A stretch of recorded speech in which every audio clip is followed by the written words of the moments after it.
फैलता है। तो एड्स जो है विषाणु के कारण फैलने वाला एक रोग है, यानी कि ऑप्शन आपका बी यहाँ पे बिल्कुल सही हो जाएगा।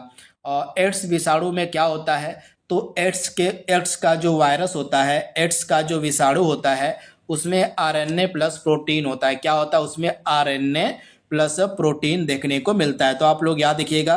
तथा जो ऑप्शन आपका यहाँ पे सी वाला है बिल्कुल सही हो जाएगा। आरएनए प्लस प्रोटीन देखने को मिलता है एड्स के विषाणु में। अगला प्रश्न आपके स्क्रीन पर है, एड्स के लिए उत्तरदायी विषाणु का उदाहरण इसमें से कौन सा है? तो एड्स के लिए जो उत्तरदायी विषाणु है वह माना जाता है रेट्रो विषाणु, यानी कि ऑप्शन आपका यहाँ पे जो बी है बिल्कुल सही हो जाएगा, रेट्रो विषाणु। जापानी एन्सेफलाइटिस का कारण क्या होता है? जापानी एन्सेफलाइटिस जो रोग फैलता है इसका मेन कारण क्या होता है? तो यह भी जो है वायरस के कारण फैलने वाला रोग है। तो आप लोग याद रखिएगा, जो जापानी एन्सेफलाइटिस रोग होता है यह विषाणु यानी कि वायरस के कारण फैलने वाला रोग होता है। तो ऑप्शन आपका बी यहाँ पे बिल्कुल सही हो जाएगा। इसके बारे में आपको याद रखना है।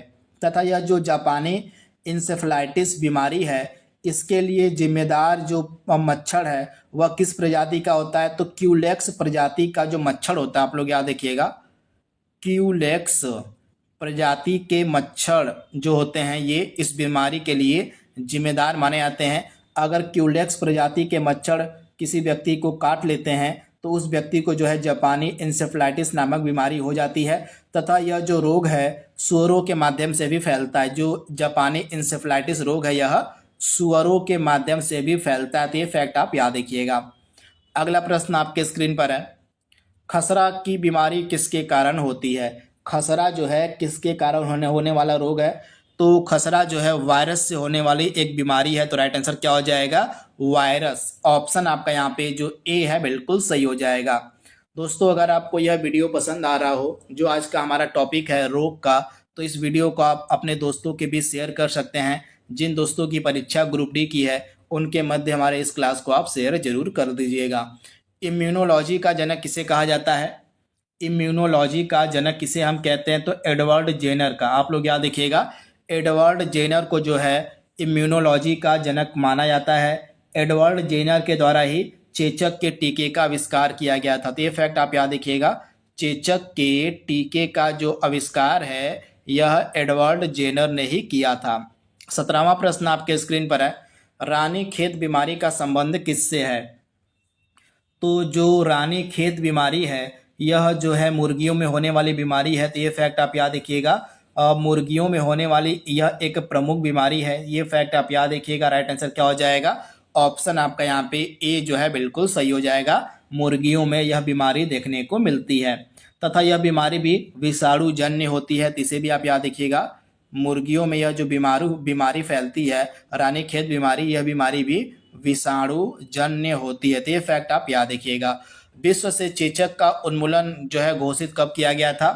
तो चेचक को हम स्मॉल पॉक्स के नाम से भी जानते हैं। तथा यह एक विषाणु जनित बीमारी है।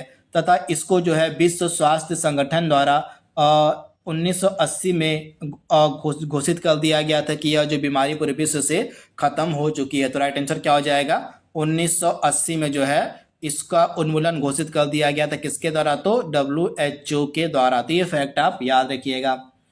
अगला प्रश्न आपके स्क्रीन पर है, फुट और माउथ रोग निम्नलिखित में से किसमें प्रमुखता देखने को मिलता है? फुट और माउथ रोग। तो आप लोग याद रखिएगा, यह जो इम्पोर्टेंट बीमारी है फुट और माउथ रोग, यह मुख्यतः सभी में यानी कि उपर्युक्त सभी में, आप लोग याद रखिएगा, मवेशी और भेड़ों में, मवेशी व सूअर में, भेड़ और बकरियों में, यानी कि जितने भी आपके पशु होते हैं उनमें जो है फुट और माउथ रोग देखने को मिलता है। तथा यह जो फुट और माउथ रोग होता है यह विषाणु के कारण फैलता है। ये फैक्ट आप याद रखिएगा, वायरस यानी कि विषाणु के कारण फैलने वाला यह एक रोग है। अगला प्रश्न है, इबोला क्या है?